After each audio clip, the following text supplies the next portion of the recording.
Bon les gars, j'ose croire que vous avez tous vu ça. Voilà. C'est le boss qui a mis cette image-là dans sa story Instagram où c'est écrit Imra version cyborg. Ça veut dire que l'ancienne version de Imra a expiré si vous voulez. Voilà, maintenant c'est une nouvelle version. C'est-à-dire après le Ramadan, j'espère que vous êtes prêts. J'espère que vous êtes prêts. Voilà. C'est ouais. Nouvelle version. Version cyborg. Quand on parle de cyborg, vous irez Terminator. Vous irez Terminator. Quand on parle des cyborgs qui sont quittés dans le futur, vous venez. Déjà les gens dans le passé, vous connaissez. Quand un cyborg quitte quelque part, vous venez là. On l'envoie en mission. C'est-à-dire quand lui vient là. Le travail du cyborg là, c'est d'exterminer tout ce qui est son passage, sans exception. Donc j'espère que vous pouvez comprendre ça. Faut pas qu'un vienne dire non, cyborg. Quand on parle d'un cyborg, c'est quelqu'un qui vient pour exterminer tout sur son passage, petit comme grand. Lui, il est venu pour accomplir sa mission. C'est-à-dire c'est un robot qui a été programmé pour venir accomplir sa mission, exterminer tout le monde. Tout ce qui est comme nyama sur son chemin. Qui verra, comprendra. Voilà.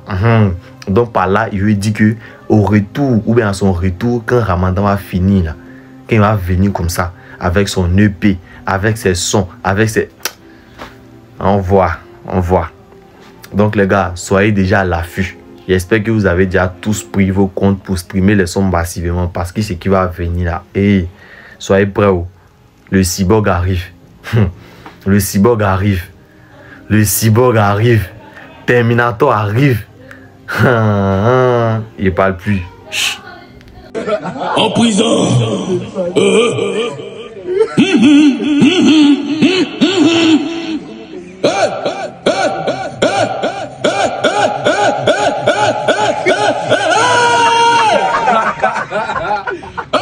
On vous a demandé dans les 15 dernières années là, le meilleur prime que le prime de Imra, vous êtes en train de raconter beaucoup de choses. Ou bien vous refusez de reconnaître. Bon, même si vous refusez de reconnaître là, nous on va vous enseigner. Avec Imra là, les 6 derniers mois, c'est double disque de platine. Dites-moi encore du West, qui a fait mieux que lui? Dites qui a fait mieux que lui?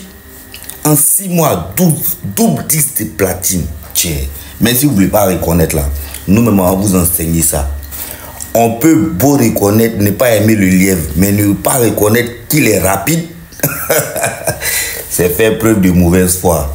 Voilà. Et c'est au marquage, vous les morts de la constipation. Je vais vous décortiquer toutes les statistiques du GT. Vu que vous ne voulez pas reconnaître, vous voulez vous jouer les haters. Même vous êtes des haters. Je vais vous allumer chaque jour. Imra est-il un artiste du système? Genre, on est en train de le financer secrètement pour le hisser au sommet.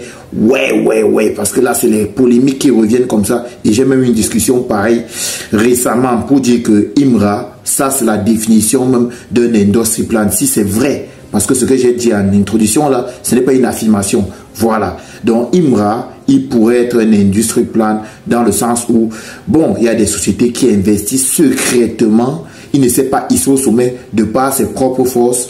On a investi de gros budgets, une grosse promotion, marketing et tout ça pour qu'il soit numéro 1 du rap ivoire. Bon, ça c'est ce qui peut s'entendre, mais quand j'observe bien, Imra, il a vraiment apparu, il est vraiment apparu au public en 2024. Il y a eu les titres là, Top Boy.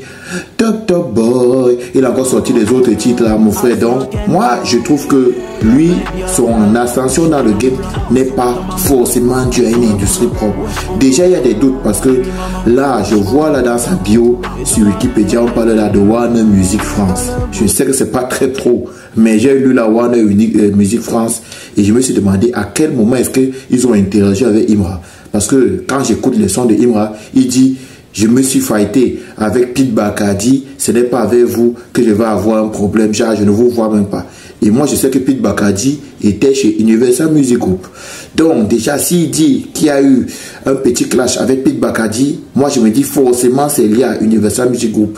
Donc soit une major, parce que quand on parle des industries, c'est qu'il y a une major qui injecte beaucoup d'argent pour voir son artiste percer.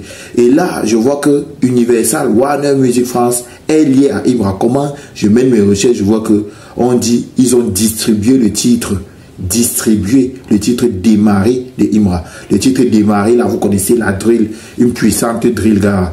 C'est sorti en 2024 vers le mois de mars, je ne sais plus trop. Et on dit qu'ils ont distribué. Il faut savoir que, bon, les rapports de distribution entre label et artiste ne veulent pas dire que l'artiste est signé dans le label. Non. La distribution suppose la mise en ligne, la vente, tout ce qui est, bon, prospection en ligne là-bas pour qu'on découvre le son et tout ça. Mais ça n'a rien à voir avec la signature. Genre, l'artiste, on va tout faire pour lui, on va lui donner un cachet à la signature. Non, non, non, ce n'est pas ça. Mis à part cela, je n'ai rien vu. Maintenant, pourquoi est-ce que les gens pensent que Imra, c'est un industry plan?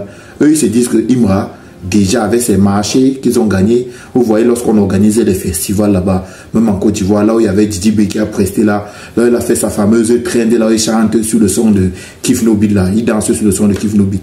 Il m'a été invité. Il y avait aussi un autre événement, les Trace Awards. Bon, je vais laisser les Trace Awards. Bref, il est invité presque partout, dans les grands galas là-bas en Côte d'Ivoire, ça se voit. Et ça, ce sont vraiment des signes ostentatoires d'un industry plan en temps réel. Parce que s'il faut bien voir aux États-Unis, c'est un peu comme une Doechi. Doechi qui est là depuis quand même 2021, mais c'est en 2023-2024. Jusqu'à elle se fait voir comme ça, on entend voir là qu'elle preste ici, elle preste là-bas, elle est invitée ici. Tous les magazines sont sur elle. Et les gens sont en train de faire le rapport pour dire que, mais est-ce que Imra est vraiment l'artiste fort qu'il prétend être? Ou bien alors c'est juste que c'est une grosse exposition dont il bénéficie à cause des sous qu'on injecte en secret? Moi, je ne pense pas. Je dis clairement, je ne pense pas. Parce que Imra, quand tu vois son parcours, gars, la fanbase, ça ne s'achète pas. Lui-même, il le dit, tu peux avoir des vues, mais la fanbase, tu ne peux pas l'acheter. Il le dit dans un morceau. Et quand tu vois la fanbase là, la fanbase de Imra est réelle, hein? Ce n'est pas une histoire, non, ni les signer chez Warner Music ou bien chez Universal. La fanbase qui est présente lors des concerts, les gars se déplacent, ils font le bruit sur les réseaux sociaux là. Ça, ce n'est pas Dieu, ouais. Ce n'est pas le fruit d'une major, ouais. Jamais de la vie.